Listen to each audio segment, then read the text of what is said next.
निकाय चुनावों के लिए राजनीतिक दल सीट के आरक्षण निर्धारण का बेसब्री से इंतजार कर रहे हैं। आरक्षण कभी भी जारी हो सकता है, लेकिन आरक्षण लागू करने का एक तय फॉर्मूला होता है। इसे चक्रानुक्रम फॉर्मूला कहते हैं। इसी फॉर्मूला के तहत कोई भी सीट आरक्षित या अनारक्षित होती है। निकाय चुनावों के आरक्षण को लेकर सभी को बेसब्री से इंतजार है।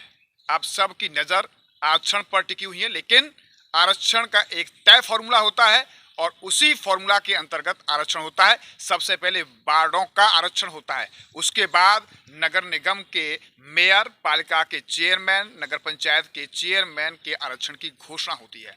हम मथुरा नगर निगम की सीट की हम बात करें तो इस वक्त सबकी नज़र मथुरा नगर निगम की सीट के आरक्षण पर टिकी हुई है।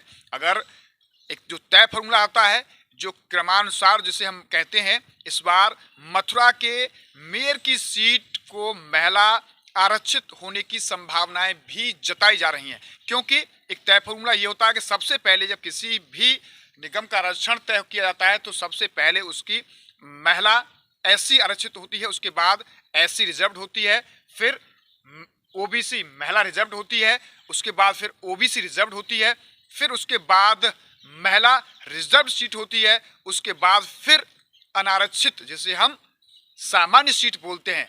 तो जिस तरीके से एक जो क्रम है और क्रमान चक्र जो इस बार जो मथुरा का जो बन रहा है, जो तय फॉर्मूला के मुताबिक, वो संभावना है कि महिला आरक्षित भी हो सकती है। तो इसे लेकर भी तमाम कयास लगाए जा रहे हैं, लेकिन शासन के डिक्लेयर के बाद ही इस स्थिति स्पष्ट हो पाएगी। आरक्षण के तय फॉर्मूलों के अनुसार कोई भी सीट सबसे पहले महिला एससी के लिए आरक्षित होती है।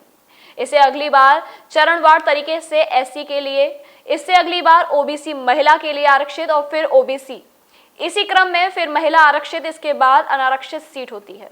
मथुरा के चक्रानुक्रम अनुसार इस बार महिला आरक्षित होनी चाहिए, लेकिन इस बात की पुष्टि शासन द्वारा जारी आदेश के बाद ही होगी। दरअसल निकाय चुनावों में पहले वार्डों का आरक्षण घोषित किया जाता है, इसके बाद नगर निगम के मेयर, पालिका और नगर पंचायत के चेयरमैन का आरक्षण घोषित किया जाता है। दरअसल निकाय चुनावों के लिए आप सभी को आरक्षण की घोषणा का इंतजार है। सूत्रों के मुताबिक बताया जा रहा है कि शासन द्वारा जल्दी ही आरक्षण की घोषणा की जाएगी।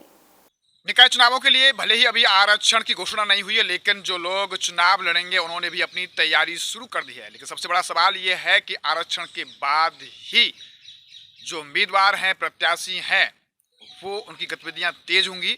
बहरहाल सभी को जो चुनाव लड़ेंगे, राजनेता और जो लोग चुनाव लड़ने वाले हैं, जिनका चुनाव लड़ने का मूड है, उनको आरक्षण के घोषणा का बेसब्री से इंतजार है।